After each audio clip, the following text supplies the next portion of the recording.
hello hello अन्त के बेबे के गर्दैछौ तिमी हाउ फनी यतिखेर के गर्नु पल्टिरा बेबे तिम्रो कुरा सुनेर त म पुरा 360 मा फनाना घुमेर डङ्ग ढल्छ नि हाउ फनी अन्त बेबे भात खायौ खाए के खायौ हाउ फनी के खानु नि दाल भात तरकारी खाए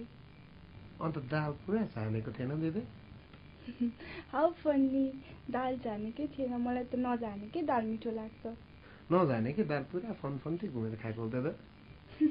हाउ फनी अन्त बेबी अचार खाएनौ पुरा टमाटरलाई मजाले पोलेर कि बेबे त्यसलाई मजाले थिचेर निचोरेर कि त्यसमा पुरा प्याज piece piece piece piece piece काटेर के टिमुर हालेर खाँदाखेरि कन्ता सलेड हुन्थ्यो खाएनौ अचार अचार त खाएन अन्त कि बेबी किन तिमी अलिकति साह्रो बोल न बेबे पुरा 90 डिग्री भोल्युम बढाएर बोल न किन यस्तो सुस्त बोलेको कुरा पुरा चिनी खाएको हाँस जस्तो पुरा लथ्रक्कै परेको छौ त अनि राति बाबाले सुन्नुहुन्छ नि त अन्त कि बेबी तिमी जहिले पुरा कन्जुसी हान्छौ जस्तो छ कि बेबे जहिले मैले फोन गर्नुपर्छ कि तिमीलाई कहिले मिस कल हान्ने गर न तिमी के हो मिस कलै हान्दैनौ अनि अघि मैले मिस कल दिएको थिएँ त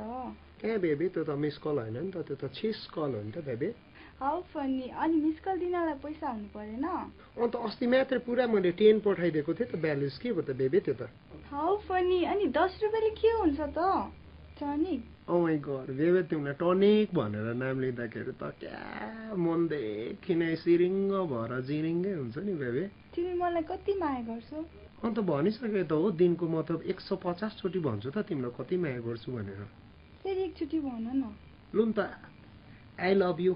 फेरि एकचोटि भन न प्लिज आई लभ यु त अझै एकचोटि भन्देऊ न त कति आई लभ यु भन्नु क्या तिमीलाई त आई हेट यु कस्तो खालको हो तिमी त गिदी गरेर आई लभ यु भन्दा